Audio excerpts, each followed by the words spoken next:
Oh, goody. Alright, what's going on everybody? Zombies here again, and today we're back with another Marvel Snap video. So today we're going over some day one decks for the new Season Pass card dropping tonight, Modok. So Modok is a 5 cost, 8 power that reads, on reveal, discard your hand. So this is a more niche Season Pass card. If you're a full free-to-play player who doesn't normally get the pass, you can kind of rejoice a little bit because this card is it's all right, but it's not going to make nearly as much of a splash as Zabu or Silver Surfer did, and definitely seems more in the realm of something like Black Panther, where in the right deck it can do something powerful, but it is a bit limited in which decks actually want to run a card with this kind of effect. But we do have a few decks here we're going to go over to try this card out with. I'll be playing some of these shortly after he releases later tonight over on stream. Link to that in the description. But let's talk about Modok decks and just some thoughts on the card. So I think Modok's pretty neat. Obviously he supports the discard archetype, which is something that's fallen out of the meta recently. Though with some upcoming balance changes to Surfer and Zabu, maybe there's a chance discard can shine once again, now with Modok in it. So looking at our first deck here, this is kind of a mishmash of the most popular discard deck, while also throwing in Hela and Modok for the occasional Hela high roll. But I do think the best way to go about building discard right now is Lockjaw. Lockjaw has been the kind of way to do it for a while, and I think for good reason. Being able to double up your discard effects and cheat powerful things into play is just a pretty good thing to be doing, and helps discard really play a bit above the curve compared to how it normally functions without the Lockjaw enabler. So this is a version I'm interested in trying. I'm not sure if this is going to be the right version for Hela. As you can see, we don't really have any giant payoffs for Hela, but Hela's not really the main goal of the deck. She's just a potential high roll if we can get Lockjaw stuff going potentially. But we do have a few other decks that try and utilize Hela for bringing back way bigger stuff. It's possible Hela's not right in this deck, and you might be better served by just throwing in Chavez for a bigger body off the Lockjaw and giving you a bit more consistency in getting your important early game cards. I'm going to try out this version, but there's definitely a very real chance Chavez might be the better card over Hela. So if you don't have Hela, you could always pop her in there. Now, normally when I do these videos, I really like to do decks for all the different pools. So whether you're a newer player or you're someone who's been playing for a while, there is something for you. And unfortunately, I think Modok is really the first season pass card where there's really nothing here for pool 1 and to a lesser extent pool 2 players. The discard archetype really doesn't get its kind of standing until you're into pool 3, when you get access to some of the more powerful cards like Colleen Wing, Lockjaw, Hellcow, Hela, etc. And without those cards, it really feels like it's falling flat on its face a little bit. At least in my experience, it just has a bit of a rough time. So unfortunately, I don't think there's really a good answer to if you're a pool 1 or a pool 2 player. Modok just isn't going to be very useful to you, in my opinion.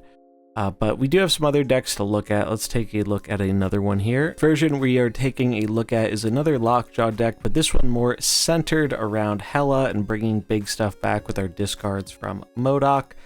This is one where obviously the Lockjaw high roll potential is definitely higher, but obviously we don't have an invisible woman in this list, so Modok can be a little risky with Hela. But I think that's just kind of the risk you have to take when you're playing a deck like this. You're signing up for the fact that there's going to be a decent amount of RNG involved, and you're going to have to roll with it, whether it is good for you or bad for you. But I do think it will be a pretty fun version of the list to play, and might be pretty effective. But it's definitely going to take, some practice to see which of these Hela decks really is the right direction to go with her. But I think this is definitely a very solid way to try if you want to play Hela in the Lockjaw shell without all the apocalypse and other stuff. We have another Hela list, but this one has a bit of a ramp package as well as Invisible Woman, so that way we can hide our Modok and Hela in the same lane. We aren't discarding our hand till the end of the game and then bringing everything back with Hela. So, though I do think there's some potential with Invisible Woman here, I have a feeling it's not going to be the stronger build of Modok, because even though there's some great synergy there, Invisible Woman is very telegraphed and very disrupted.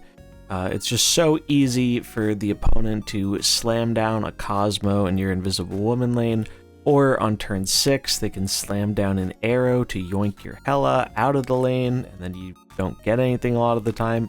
So for those reasons, I feel like Invisible Woman is probably not going to be as good as she looks on paper, because she's very telegraphed and counterable, but I'm definitely going to try it because it is going to be fun when it works. Now there is a bit of a ramp package in this deck with Electro and Wave, so you can actually get out your 5s on 4 and your 6s on 5. Nick Fury is kind of an interesting one to this deck because you can ramp into the Nick Fury on 4. You get more big stuff in your hand to get discarded with Modok and bring back with Hela. So that's kind of a fun thing to do here. Nick Fury doesn't usually see a ton of play, so this might be a neat little use for him. You could also go just throwing the Invisible Woman in a standard, just all your discard cards list with Modok, and it would probably be okay too, just like a standard discard Hela with Invisible Woman. But I think as long as Cosmo and Era are a very prevalent part of the meta, I think the Invisible Woman version of Modok is going to get shut down pretty hard. Another version that might be worth checking out here is a Zabu version. However, we don't know exactly when the nerfs to Zabu are coming. It's possible they come with the release of this season, so this deck might not even be playable by the time the card comes out. We'll have to see, but depending on how they change Zabu, maybe it still is playable, but the idea here is we have some very powerful 4s in Dracula, Hellcow, Ghost Rider, and Absorbing Man to copy our stuff. Invisible Woman obviously hides our Modok Hela shenanigans for the end of the game, and then Zabu just lets us cheat out our 4s so we can play more good cards. This is from Dara JN, really good player, and I believe he brought it to one of the creator tournament things this past weekend and had a lot of nice things to say about it. Obviously he didn't have Modok, but with Modok, I think there's some potential for this. Obviously, if Zabu gets changed, there's, depending on how that change goes, there's the chance this no longer works, but we'll have to wait and see on that front. But if Zabu is unchanged at the time of his release, I'd probably give this one a shot. And last, well, also probably least, is we gotta have something for the memers out there. And what's a good meme without a Helicarrier to go with it? So Helicarrier, probably the most memed on Series 4 card next to M'Baku, but hey, if you happen to pull this card like I did, and you want to try to do something with it, this is the list I am planning to try out. The idea with this list is we are just kind of a regular Lockjaw discard deck. We do find room for Moon Knight in this one because I kind of like the disruption, and we're really just trying to discard a million cards to pump this Morbius straight to the moon. Helicarrier, it's going to give you some random cards when you discard it, which is cool, and you can high roll it off the Lockjaw sometimes.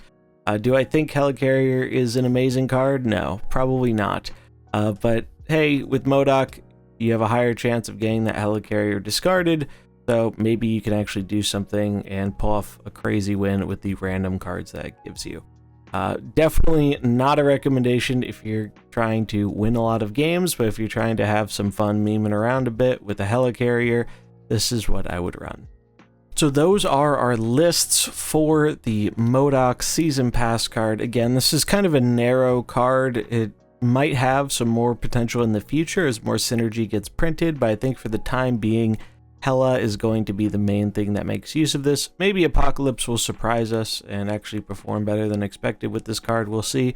But I do think, if you're someone who isn't sure, if you're on the fence about getting the Season Pass or not, unless all of the other stuff is appealing to you or you're a really big discard fan, this might not be a terrible pass to skip out on if the card isn't really doing it for you, because I don't think it's going to be a significantly meta-relevant card, but obviously that depends on how the metagame evolves after the balance changes. But I'm curious what your plans are with Modok. Do you have any neat brew ideas that weren't featured here? Let me know in the comments below.